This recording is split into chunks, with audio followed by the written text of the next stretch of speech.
G'day everyone, welcome to this edition of DURKO's Notebook for the 2025 Singapore Grand Prix. One incident was certainly the highlight from lap 1, sort of put the rest of the race to bed. Anyway, got a lot to talk about. Pull up a pew, sit back, relax and enjoy the show.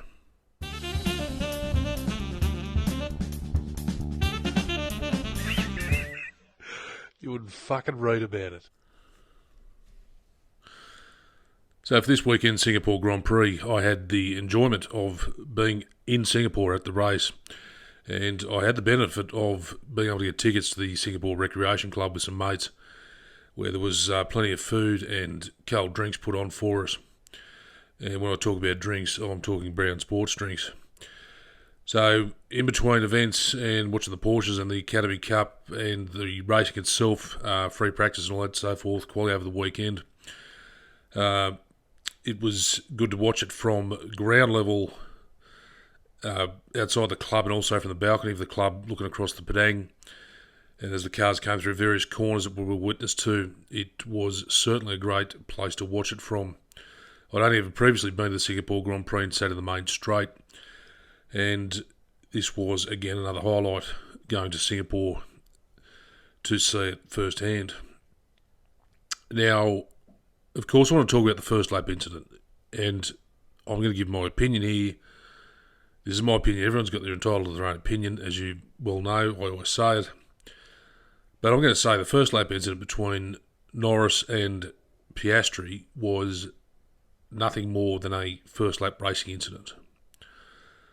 And I say that because they're all jostling for position on the first lap. They get through the first handful of corners, and it's a shit show to work out who's going to have which piece of real estate and claim ownership to it and position themselves. And I think that I'm not defending Norris, but I'm saying, obviously from the footage that I've seen and the positioning of the cars and so forth, Verstappen was obviously a bit loose coming across between him and Norris, and he was like, shit, I'm going to get hit by Verstappen, I've got to do something.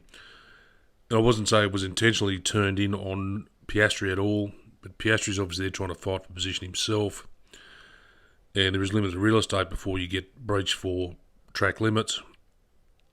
And I think at the end of the day, it's solely a case of a diminishing piece of real estate in front of them, and they're all vying for it. Now, if it happened halfway through on lap 25 or lap 55 with 1 lap to go, I'd say, look, there's a fair argument there that they're jostling for position during the race itself. But during the first lap, I think you've got to look at it with a different set of eyes. And that's why I'm going to stick with the fact that it was a racing incident, and McLaren were right to hold their position regarding not swapping places that they've done before based on other stupid decisions that the team have made, which I don't agree with. That's what I'm going to say on that. Moving on. Obviously there was a good battle between Hadjar and Alonso during the course of the race. Now, Hadjar had issues with his engine. He didn't have full power, but Alonso was able to jump over it and get around Hadjar, and they just had a great sort of battle with each other through various corners, and Hadjar made his V-car very wide through certain corners in trying to hold Alonso off. Now, credit to Mercedes, obviously George Russell was just in a race of his own. He had nothing to contend with other than the heat and the exhaustion, and just steering the car around for 56 laps to come home for the checkered flag. Now, I have today, this morning, taken phone calls, and obviously there is news in the media, and there was discussion after the race that obviously, Piastri didn't go to the podium with McLaren when they won their second consecutive Constructors' title of recent times. And obviously there's just, the rumour mill starts straight away. Piastri's got the shits, he wants to quit McLaren, blah, blah, blah, blah, blah. Now, it's been reported in the media today that there is speculation that he may go to Ferrari in 2027.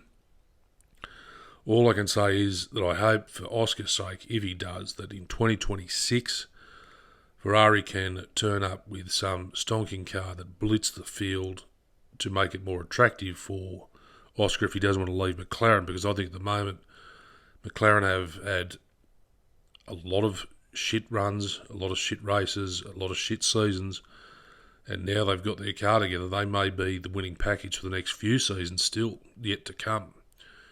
And I think at this light, Oscar's really going to see what McLaren deliver in 26 to see if he's going to walk away from another series-winning car to go to a boat anchor that is a Ferrari with a yellow sticker on the nose. I think he's going to make some big decisions and a good hard call and discuss it with Mark Webber, his manager, and say, is it worth me walking away from this just to go to Maranello to say that I've been a Maranello driver and tick that box. Some big decisions got to be made. Yep. So that's it.